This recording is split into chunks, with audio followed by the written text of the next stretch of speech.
O que acontece quando uma preta fala? Acontece história, acontece resistência, acontece criação, acontece futuro. Seja bem-vindo ao Qual é da Preta. Aqui, a gente conta o que nunca quiseram ouvir e mostra o que sempre tentaram esconder. E hoje, a estrela é ela, preta, potente e presente. Bora ouvir? Oi, gente, tá começando mais um episódio Profissões Negras em Destaque. E hoje eu tô aqui com uma amiga linda, Jenny Conceição, estudão. Ela trabalha no treinamento e desenvolvimento e eu queria saber, Jenny, conta pra gente um pouco da sua caminhada até aqui. Oi, gente. Primeiro, eu tô muito honrada, muito feliz, porque isso tudo é realização de quilombo, né? Quando a gente fala de quilombo, a gente fala de acolhimento, a gente fala de todos juntos por algo maior e melhor do que nós, que tem muito a ver com quem veio antes de nós, tem muito a ver com quem vai vir depois de nós. Então, não é um convite para um podcast, né? É um convite para quilombar juntas, para ser referência juntas e empoderar quem vai vir depois da gente também. Principalmente falando de gente, de pessoas. Eu trabalho com RH. Dentro do RH tem um corpo chamado T&D, que é treinamento e desenvolvimento de pessoas. Porque hoje, né, o sistema empresarial, o meio corporativo, ele gasta 80% do seu recurso treinando pessoas. Bastante coisa, hein? Então, a gente, por exemplo, a gente consegue formar dentro da universidade um advogado, um engenheiro, mas a gente não consegue formar caráter. A gente não consegue formar personalidade, a gente não consegue formar facilidade de comunicação com outras pessoas, cuidado, tratativa, como receber um bom profissional. Porque tem um treinamento chamado onboard, que é quando a pessoa chega para dentro de uma companhia. Isso fala muito sobre diversidade e inclusão. Porque diversidade é quando você dá uma grande festa, inclusão é quando você chama a pessoa para dançar. Então, o T&D dentro das companhias é isso. É você não só trazer uma pessoa preta pra dentro, mas é pra você arrumar a casa pra que essa pessoa se sinta confortável a morar nela. E como é que você se sente sendo uma pessoa preta no RH? Como que é isso? Hoje, é um cargo de liderança, é um dos corpos, né, de liderança. Então, eu me sinto muito confortável, porque eu crio o meu ambiente de trabalho. Você tem liberdade pra fazer o que você quiser. Exatamente. Até porque se você não tem liberdade pra fazer o que você faz onde você está, aquele lugar não te pertence. Então já começa por aí. Se você não se sente confortável dentro do ambiente de trabalho, é porque você não pertence a ele, ele não pertence a você. Acabou essa geração de que a gente tem que fazer de tudo pra se adequar ao lugar que a gente tá. Assim como a gente não tem que se adequar a relacionamento, assim como a gente não tem que se adequar ao ambiente de trabalho, assim como a gente não tem que se adequar a situações de constrangimento acadêmico, por exemplo. Então, hoje a gente cria uma organização, um ambiente de trabalho dentro da diversidade e da inclusão, e a gente não tolera mais nenhum tipo de atravessamento. Então, o treinamento e o desenvolvimento de pessoas, que é um corpo do RH, caminha todo mundo muito junto, muito entrelaçado, sabe, mana?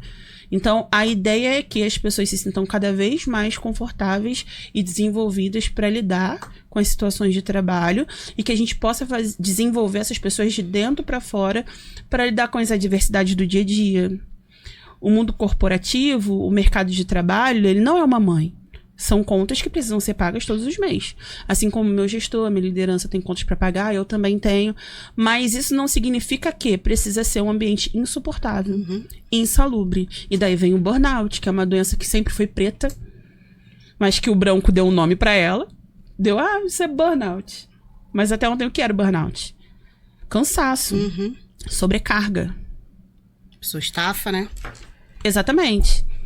Então, fazer várias coisas ao mesmo tempo. Eu começo a trabalhar, não é quando eu saio da minha casa. Eu começo a trabalhar quando eu acordo. E não paro de trabalhar como eu vou dormir. Quando a gente vai dormir, né? Mais ou menos, que às vezes eu mesma, quando eu tenho um projeto importante pra entregar, eu sonho com o meu trabalho. Porque o sonho tá relacionado à última coisa que a gente pensou antes de dormir. Então, se eu durmo pensando no trabalho, eu acordo pensando no trabalho e corro o risco de eu sonhar que eu tô trabalhando. Isso aí.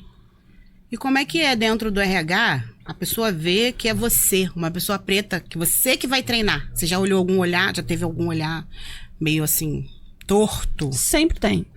A última empresa que eu trabalhei, hoje eu fiz no mínimo, 235 mulheres.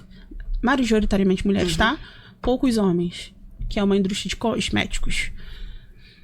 Então, é sempre uma surpresa pra mulher branca que vai receber um treinamento como o meu, mas é sempre um olhar de muita admiração, e preciso enaltecer isso, de mulheres pretas que me veem naquele lugar de liderança. Isso que eu ia perguntar.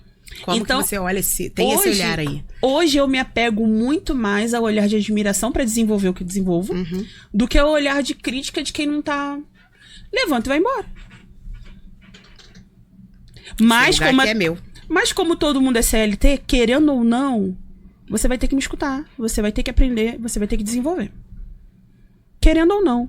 O que você pode fazer por você e por mim é sentar na última cadeira. Porque o lugar de apresentação, o lugar de desenvolvimento, o lugar de treinamento é meu. Isso aí. Entendeu? Então foi muito arroz com feijão puro, muita farinha com caldinho de feijão pra chegar onde eu cheguei. Me olhando torto ou não, você vai ter que me escutar. Então, hoje, para eu desenvolver um bom trabalho, para eu desenvolver um bom treinamento, eu me apego muito mais aos olhares de admiração. No último treinamento que eu dei, por exemplo, tinham 2 senhoras na cozinha pretas, servindo a gente, cozinhando pra gente, porque treinamento geralmente é de 9 da manhã até 5 da tarde, então é muito puxado. Então, a gente tem 3 tempos, né? As meninas chegam, se encontram seus lugares, depois, e durante isso tem coffee break, depois tem a parada pro almoço, depois tem mais um coffee break da tarde pra poder todo mundo ir embora. E essas mulheres servindo como se fossem pessoas invisíveis. Eu pensei, o treinamento é meu, eu fui contratado, então eu faço o que eu quiser. É só não me chamar de novo se não gostar. E surpreendam-se, a porta não vai fechar porque você não me chamou de novo. Pelo contrário, eu abro uma maior do que a sua. Voltar. Mas é isso, mas é isso mesmo. Exatamente. Então, eu falei assim, agora eu gostaria de parar um pouco esse treinamento pra chamar 2 pessoas muito importantes. Porque mais do que eu treinar, é quem tá nos servindo. Então, eu gostaria de chamar, não vou citá-las aqui porque eu não tenho autorização, fulano e fulana, por favor, a sala lotada. E eu falei, agora eu peço, por favor, aplausos pra quem nos serve. Eu falei, não, gente, eu quero mais alto. Então, em quantos treinamentos elas serviram?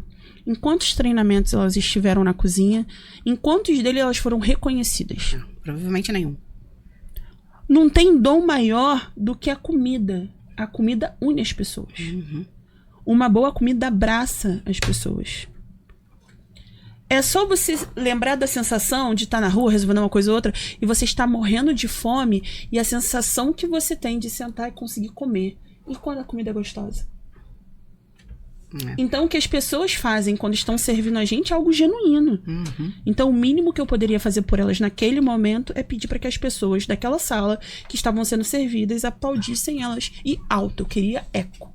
Imagino como elas devem ter se sentido, né? Porque Mana, a pior... representatividade já é toda, né? Eu chuto dizer que aquilo nunca aconteceu.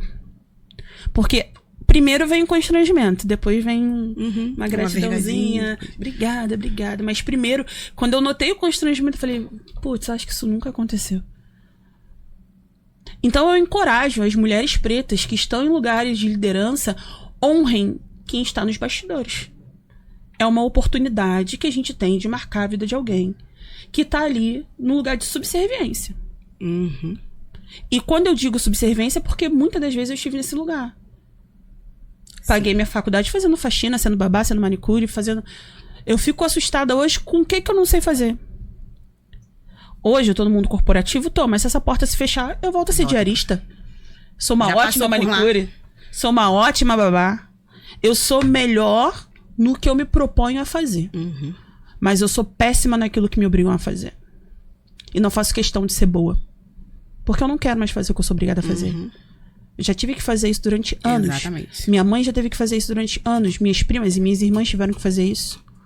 Então, se a minha geração vai romper isso, a subserviência que comece por mim. E junto com essas obrigações, não vem só o te obrigar a fazer, vem o te obrigar a receber o que eu quero pagar. Isso daí também tá incluído. Isso aí. Tá incluído nisso. Exatamente. E aí... eu posso te cobrar R$2 pelo meu trabalho. Ah, Jenny, é muito pouco. Não, é o que eu tô cobrando. Mas eu posso te cobrar 5.000. Se o dom é meu, se o trabalho de aprender foi meu, eu te dou o preço que eu quiser. mas não me dê o seu preço. Porque eu não faço. E eu dizer que eu não vou fazer pra você, não vai me fechar a porta, eu te garanto isso. Vai me abrir uma porta maior. Exatamente. Você, como treinador de RH, que hoje você já se vê e faz. Você passa em vários locais fazendo treinamento, certo? Você já foi chamada novamente pra voltar por você ser uma pessoa preta, por você ter a representatividade, por você falar o que você fala? Eu sou convidada sempre, mana, porque tá na moda. Diversidade e inclusão, agora descobriram que é a alma do negócio. As empresas que não atuam com diversidade e inclusão, elas demoram a desenvolver e demoram a evoluir. E evolução tem a ver, sabe o que é? Com dinheiro. O dinheiro sempre esteve em nós. Nós somos o maior capital de giro do mundo. A gente é o povo que mais consome. Eles demoraram a entender isso ou não quiseram entender isso, mas agora que eles entendem, um ambiente corporativo diverso e inclusivo produz muito mais. Exatamente. 10, 20 vezes a mais. Um ambiente corporativo que todo mundo pensa igual, que todo mundo pensa junto, não encontra uma solução. Agora, quando cada um tem uma forma de pensar, cada um tem uma criação, e as pessoas têm a liberdade de falar sobre isso, as pessoas têm a liberdade de dizer o que elas pensam, a solução é encontrada de forma mais rápida. Porque a ideia que eu tenho, você não tive. A ideia que ela tem, outras pessoas não tiveram. Mas se eu não tenho a liberdade de expor isso no ambiente de trabalho, se eu sou constrangida, tem algo errado. E quem trata esse algo errado é o RH.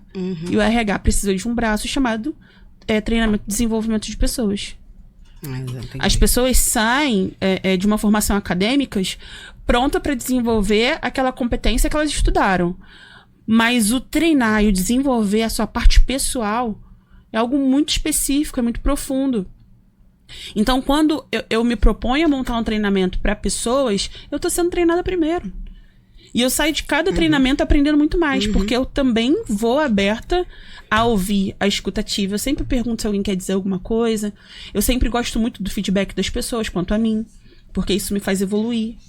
Sendo ele positivo ou não. Não vou nem dizer o negativo, porque isso não existe. Mas sendo ele positivo ou não, isso me ajuda a evoluir e a crescer. Sabe? E também tem que ser um feedback coerente. E você também tem que ter o senso de medir. A pessoa tá falando algo profissional sobre mim ou algo pessoal? Que se for pessoal, não me interessa. Exatamente. Não corre o meu corre. A sua opinião pessoal sobre mim não me interessa. Agora, a sua opinião profissional sobre mim me interessa muito. E assim, encerramos a primeira parte dessa conversa inspiradora com Jenny Conceição. Uma mulher preta que transforma o RH com afeto, competência e consciência racial. No próximo episódio, seguimos com mais trocas potentes, reflexões sobre o mundo do trabalho e vivências que marcam. Mas calma que ainda tem mais. Na parte 2, a gente continua essa conversa recheada de vivências, desafios e conquistas no corre das nossas profissões negras. Se curtiu, deixe seu like, compartilha com geral e se inscreve no canal para não perder os próximos episódios de Qual é da Preta, onde nossas histórias têm voz, vez e brilho. Até já!